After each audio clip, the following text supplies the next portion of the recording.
Hey everybody, today I want to talk to you a little bit about Streptocarpus St. Paulia, or as most of us usually call it, the African violet. Now, these guys come in a variety of different colors. This one here is the painted purple, I think. I can't remember the actual name, but that's what I've been calling it, so that's what we'll go with. We have a lot of different varieties of these at the greenhouse, and they're one of the plants that I really love because they have that really dramatic green foliage and they flower quite readily if you just follow some easy steps. The first would be lighting. So African violets don't like direct sun. It's something that will scorch the leaves. You can see on mine that I had them too close to a south-facing window and they did get some burn on them. I've since corrected that and moved them back about 4 feet from a southwest window, and they're a little bit sheltered now. They seem to be doing a lot better.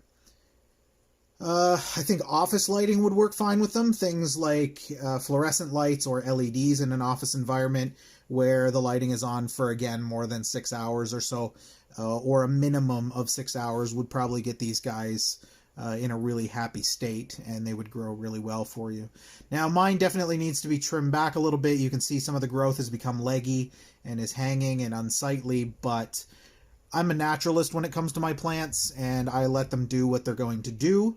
I'm not as concerned with how they look in other people's opinions. That's just how I am as a plant keeper. I know some of you would be able to relate.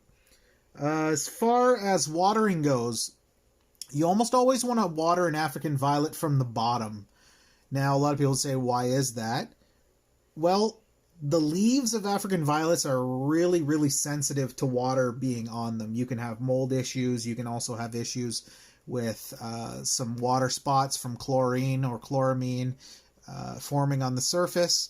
But if you feed them from the bottom and you water them from the bottom, they'll absorb that water all the way through and make sure that the moisture is evenly distributed and you won't have any issues. I let mine sit in a bowl with room temperature water for roughly 30 minutes on average, and I'll do that when the plant is either all the way dry or almost dry, depending on if I'm trying to get it flower or not. So as far as getting it to flower, this falls under the category of fertilizer. We have specifically formulated fertilizer at Family Flowers designed for African violets. It's similar to the orchids, which I almost said. It's similar to their fertilizer in that these plants need something specific with a little more phosphorus and potassium and everything to help get the flowering going. They also have such deep green leaves that they are fairly heavy feeders. Not, to the extent of you got to be fertilizing them nonstop, but if you follow the instructions on the package during the grow season, you'll have beautiful blooms. Your plant will look gorgeous. It'll grow. It'll do wonderful for you. You want to fertilize when you mix that into your water. You'll pour that into the bowl and let it absorb it from the bottom as well. You do not want to pour that directly onto the leaves or even into the top of the pot to risk that. It's just not worth it. You'll end up destroying your African violet.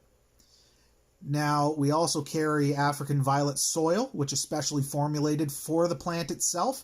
Much like orchid substrate, it's made specifically for African violets in that it has everything that this plant requires in nature. So that's another one that I highly recommend. We have lots of bags of it at the greenhouse. We have lots of the fertilizer as well as a lot of the plants. We have a few. Don't quote me on this. Jacqueline, correct me if I'm wrong, but I think we have 4 to 5 varieties of African violet right now. I'm not 100% on that. You'd have to come in when things are back to normal there, and you guys would have to have a look and see what colors you prefer. I like this purple and white. It's a color that pops for me. I have it on a white shelf, so with that drastic green, it just looks amazing. Anyhow, people, this plant is very easy to care for.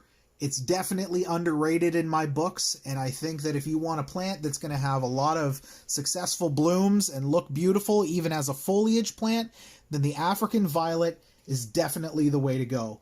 So if you guys have any questions or comments, please get a hold of us, and one of us can answer those for you, or come on into the greenhouse when we're back to regular working hours and have a look at the African violet. So again, this was Streptocarpus St. Paulia, the African violet. Hope you guys are doing well, and we'll talk to you soon.